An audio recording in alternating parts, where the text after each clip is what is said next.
कि एक दिन मेरी मुलाकात एक जापानी डॉक्टर से हो गई। तो देश की बात निकली आई कि भाई तेरा देश महान के मेरा देश महान। तो उन दोनों की आपस में लग गई कि भाई जापानी डॉक्टर बोलता है कि मेरा देश महान और ये राजीव दीक्षित बोलता है कि मेरा देश महान। तो उनमें ये एक बात को लेकर के कि भाई आप बताओ आपका देश महान कैसे है। तो उन्हें एक उपज की बात की कि हमारे देश में क्या क्या पैदा होता है और तुम्हारे देश में क्या क्या पैदा होता है। तो पहली बारी राजीव दीक्षित ने डॉक्टर से पूछा कि भाई आपके देश में कोई मीठी चीज़ पैदा होती है जस्ट लाइक गन्ना या खजूर, तो जो भी मीठी चीज़ें होती क्या। तो उन्होंने मना किया कि हमारे यहाँ तो पैदा नहीं होता। फिर उनसे पूछा कि कोई कड़वी चीज़, तो कड़वी चीज़ भी मना कर दी। मैं बात को शॉर्ट में बता रहा हूँ। तो जो भी उसने पूछा तो उसने सब कुछ मना कर दिया जापानी डॉक्टर ने। तो राजीव दीक्षित ने आखिर तंग आकर के ये पूछा कि आप स्वयं बता दें कि हमारे यहाँ क्या पैदा होता है। तो उसने बताया कि मैं बकौल राजीव दीक्षित की बात कर रहा हूँ, मैं नहीं जानता कि वहाँ क्या पैदा होता है क्या नहीं होता है, लेकिन उसने बताया कि वहाँ पे वो प्याज और आलू पैदा होता है और सब चीज़ हम हायर करते हैं। अब बारी आई राजीव दीक्षित की कि भाई तुम बताओ कि तुम्हारे यहाँ क्या पैदा होता है। तो राजीव दीक्षित ने कहा कि आप नाम लो, आप जो भी नाम लेंगे, कुछ भी नाम लेंगे, वही सब यहाँ पैदा होता है। लेके रासायनिक पदार्थ से, कोई भी लेके मेटल से, लेके साग सब्जी से या फल फ्रूट्स, कुछ भी, कड़वी कसैली मीठी खट्टी, कुछ भी आप नाम लोगे वही पैदा होता है। तो डॉक्टर जापानी डॉक्टर ने हार मान ली कि फिर तो तुम्हारे देश महान है।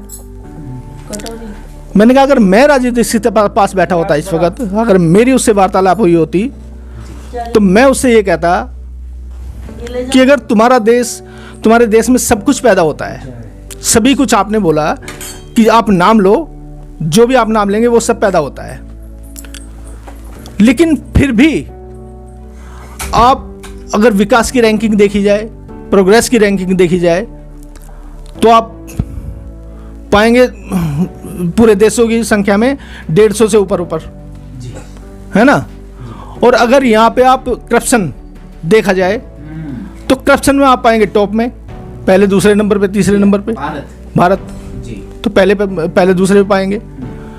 तो फिर जब सब कुछ पैदा होता है यहाँ पे, फिर भी वहाँ से जापान से आप पैसा लेके आते हैं, ठीक है ना, जापान से पैसा लेके आते हैं। और जापान जैसा कंट्री जिसमें हर साल त्रासदी आती हैं, वो हमसे 100 साल आगे है, हम 100 साल पीछे हैं, सब कुछ पैदा होते भी। तो ये इसका कारण क्या है? इसका कारण सिर्फ और सिर्फ जातिवाद है। एक बात मैं आपको कहना चाहूँगा, जिस देश में धर्म है, भगवान की पूजा होती है, उस देश की बुराई कर रहे हैं आप। हाँ, अब ये देखो, इतने सारे भगवान होने के बाद भी लक्ष्मी यहाँ पे, सब कुछ यहाँ पे, जैसा भी भाई साहब ने बताया था कि यहाँ पे सभी कुछ है जी, तो फिर भी सारे भगवान इस देश में, फिर भी ये देश की इतनी दुर्दशा क्यों? क्योंकि आस्था का देश है ना ये। जितनी आस्था करेंगे उतने गर्त में जाएंगे। रोटी मत, साइंस पे कोई नहीं चलता जी, साइंस पे कोई नहीं चलता। यहाँ पे तो अभी ये मंदिर बन रहा है, मंदिर के पीछे देखो किस तरह से दंडवत प्रणाम करते हुए जा रहे हैं। आप इस देश की बुराई नहीं कर सकते। रामराज चल रहा है, मोदी जी रामराज ले आए हैं। रामराज जिस दिन इस देश में होगा वो हमारे लिए काला अध्याय होगा, क्योंकि पूर्व में जब रामराज था तो हमारा समाज, इस देश का मूल निवासी, वो गुलामों की तरह पीठ में बिका करता था, जैसे गाय भैंसे बिकती हैं जी, इस तरह से बिका करता था। तो रामराज तो पहली बात तो इस देश में कोई माई का लाल इस देश में रामराज ला नहीं सकता, कुछ नहीं होगा, ठीक है ना। और तो कहने का मतलब है, रामराज का मतलब ये हुआ कि क्राइम है, क्राइम होता रहा है और होता रहेगा। अभी देखो, यदि रोकना है, अभी देखो ये जो जय श्री राम का नारा देते हैं जी जी, राम राम जय श्री राम करके उनको खूब मारते पीटते हैं, मरते दम तक मारते हैं जय श्री राम करके। देखिए, कुल मिलाकर यहाँ पे जाति व्यवस्था की बात हो रही है और बात हम करेंगे, अभी चर्चा जारी रहेगी। सभी लोग कहते हैं कि बीएसपी जातिवादी राजनीति करती है, जातिवादी राजनीति करती है, लेकिन बीएसपी ने तो ये करके दिखा दिया कि बीएसपी जातिवादी राजनीति न करती थी, न करती है और न करेगी। जी। जब फुल फ्लैश बहन जी सरकार में आई तो बहन जी ने बहुजन हिताय बहुजन समाय की, बहुजन सुखाय की जगह सर्वजन हिताय सर्वजन सुखाय का नारा दिया। बहुत बढ़िया। कहने का मतलब है कि सर्वजन की बात करती है बहुजन समाज पार्टी, और बहन जी जो राष्ट्रीय अध्यक्ष हैं बहुजन समाज पार्टी की, वो भी सर्वहित की बात करती है, सर्वहित की बात करती है कुल मिलाकर। बिल्कुल। तो तभी तो सर्वजन की हिताय सर्वजन सुखाय की बात करी। जी जनाब, मैं आपका शुभ नाम जानना चाहूँगा। मेरा नाम सुरेंद्र गौतम है। जी, सुरेंद्र गौतम जी।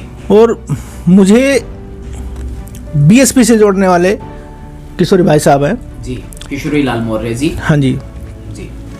उससे पहले मैंने बीएसपी का नाम सुना था। मैं रोहिणी में मेरे आर्ट का काम था जी, तो वहाँ पे मैंने बीएसपी का नाम सुना था पहली बार। कौन से सन में? ये 87 की बात है, 1987 में। जी। तो तब मैंने नाम सुना था, और वो जिसके जमा से मैंने नाम सुना था इत्तेफाकन उसका नाम भी काशीराम ही है। एंटर है वो जी। तो वो मेरा चेला था, उससे मैंने बीएसपी का नाम सुना था जी। लेकिन एक घटना मेरे साथ बहुत दुखद घटना घटी जिसने मुझे तोड़ के रख दिया। मेरे ब्रदर थे जो उस वक्त करीब 37 साल के थे, बैंक ऑफ बड़ौदा में मैनेजर थे। बादली रेड लाइट पे उनकी वो खड़े हुए थे और पीछे से ट्रक ने उनको टक्कर मार के एट द स्पॉट खत्म हो गए। कारण? एक्सीडेंट हो गया। मतलब एक दुर्घटना थी, सामान्य दुर्घटना थी या ये एक साजिश? अब हमें तो लगता है कि साजिश थी, लेकिन अब हम कुछ नहीं कर सकते। अब तो मतलब उस हादसे ने हमें तोड़ के रख दिया। उसके बाद फिर मैं यहाँ मेरे पिताजी जूता रिपेयर का काम करते थे जी, अलीपुर अड्डे पे जी, जहाँ आप खड़े होकर बात कर रहे थे हमसे कि दोनों तरफ बस स्टैंड है। जी जी जी। तो वहाँ पे फिर मैंने अपना आर्ट का काम शुरू किया था जी। तो तब भाई साहब से मेरी मुलाकात हुई। आर्ट का काम शुरू किया? आर्ट का काम जी। तो तब मेरी भाई साहब से किशोरी लाल जी से मुलाकात हुई और इन्होंने बीएसपी के बारे में मुझे समझाया, हिंदुत्व के बारे में समझाया, इन देव देवताओं के बारे में समझाया। तो कुल मिलाकर के जैसे एक बच्चे को पालते हैं मुझे इस तरीके से पाला। और मेरे जो मरहूम भाई थे राजेंद्र, उनकी कमी को कहीं हद तक इन्होंने पूरा किया, जो कि मुझे दोबारा से जीने का मकसद मिला। जी, मैं किशोरी लाल मौर्य जी के पास में एक बार दोबारा माइक ले जाना चाहूँगा। जी जी जनाब, आप थोड़ा सा बताएंगे? जी, आप थोड़ा सा मुझे पार्टी के विषय में ये बताइए कि क्या पार्टी जाति व्यवस्था से पीड़ित है या नहीं, और जाति व्यवस्था का असर पार्टी पर कितना है? जहाँ तक जैसे जाति व्यवस्था की बात है ना, तो ये जो जाति जाति जाति है और कुछ भी नहीं है भी सही जी जी। और कुछ भी नहीं है, यही बोल रहे हैं साहब। जातिवाद की वजह से पार्टी केंद्र में नहीं आ पा रही है या कोई और कारण है? हाँ, कारण तो यही है, कारण ये जी, कारण तो है, ठीक है ना। लेकिन हम प्रेरित हैं बीएसपी से। जी जी, कितनी दूर करोगे। हाँ, तो जहाँ तक जातिवाद की बात है तो मैंने आपसे पहले कहा था कि माननीय काशीराम साहब के जो मुख्य चिकित्सक, वो उन्होंने ये जो कौन सा बताया, बत्रा वाले हैं, उनके मालिक थे, अब हैं या नहीं है। और उन्होंने ही जापानी डॉक्टर से मुलाकात कराई, उन्हीं के जानने वाला जापानी डॉक्टर जी।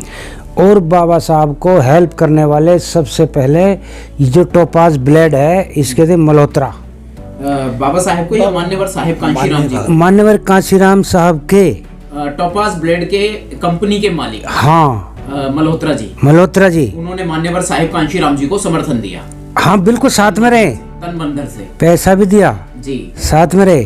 जैसे बाबा साहब को पढ़ाने के लिए एक पंडित ने जी कपड़े लाए, जी कपड़े लाए, कई बार खाना भी लाते थे वो। जी जी ये जो अम्बेडकर शब्द है ये पंडित का है जी साहब। ये जो सुनील गोयल जिनको मंत्री का दर्जा दिया और वो इसमें आज़ादपुर से राइट इस पे लेफ्ट पे उनके घर गया हूँ मैं, जी मंत्री का दर्जा दिया था, साहब के साथ थे वो जी, और दिल्ली में थे, लेकिन उनको मंत्री का दर्जा दिया था। वैसे समाज से थे। नहीं बढ़िया है वो, हाँ तो वैसे हाँ। और तो जो टोपाज वाले थे, टोपाज उन्होंने बहुत हेल्प की है साहब की। और यहाँ पे नरेला विधानसभा में तो चार बार जाटों को हमने लड़वाया, अच्छी तरह से चौहानों को लड़वाया, जी पंडितों को लड़वाया, ये अलीपुर का ही क्या नाम है इसका, कल्ले सुदेश भारद्वाज को लड़वाया।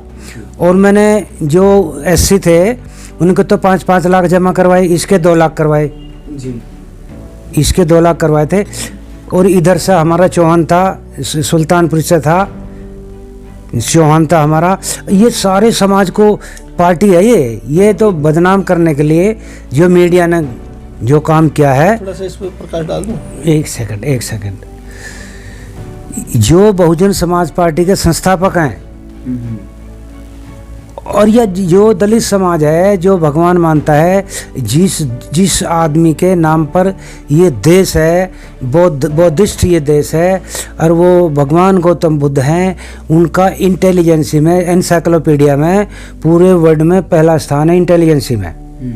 और दूसरा है उनका जो काले थे वो जो मार दिया, अमेरिका ने मरवा था जिनको, मार्टिन लूथर किंग जी। और तीसरा स्थान है पूरे वर्ल्ड में भगवान इनका डॉक्टर अम्बेडकर का शिक्षा में। और ये मैं नहीं कह रहा हूँ, जो मैं नहीं कह रहा इस बात को, हमने हर समाज में सबको लड़ाया है। तो चुनाव यूपी में भी हर जगह लड़ा है, अध्यक्ष रहे वहाँ, इसमें हरियाणा में रहे, जाट भी रहे और ये मीणा रहे, मतलब सबको पार्टी गुर्जर रहे जी। हाँ जी। मध्य प्रदेश में इससे ये बात साफ हो जाती है कि स्पष्ट रूप से सर्वजन हिताय सर्वजन सुखाय वाली विचारधारा पर बहुजन समाज पार्टी कार्यरत है। बिल्कुल, ये तो बदनाम करने के लिए ये जो बिकाऊ मीडिया है, जो दलाल मीडिया है, जो बिका हुआ पहले से, जिसने 1936 से मैं पढ़ रहा हूँ उसको, जो लाहौर में जो सम्मेलन था, तो बाबा साहब का सम्मेलन था, उन्होंने कहा भाई मैं तो जो लिखूंगा इसको पढ़ना पड़ेगा। तो ये लाजपत राय वगैरह कौन थे, इन्होंने कहा भाई नहीं, हम नहीं इसको पढ़ने देंगे। तो बाबा साहब ने वो पढ़ा था, और वो उसको लिखने वाले पंडित थे 2, जो संविधान की इतना मेहनत करी संविधान में। और महिला बिल का जो पेश करा था ना बाबा साहब ने, महिला बिल अभी तक भी पास नहीं हुआ, जो बाबा साहब ने इस्तीफा दिया 1952 में, इसी कारण देना पड़ा। और वो 2 पंडित थे जो रात को ड्राफ्टिंग करते थे जी।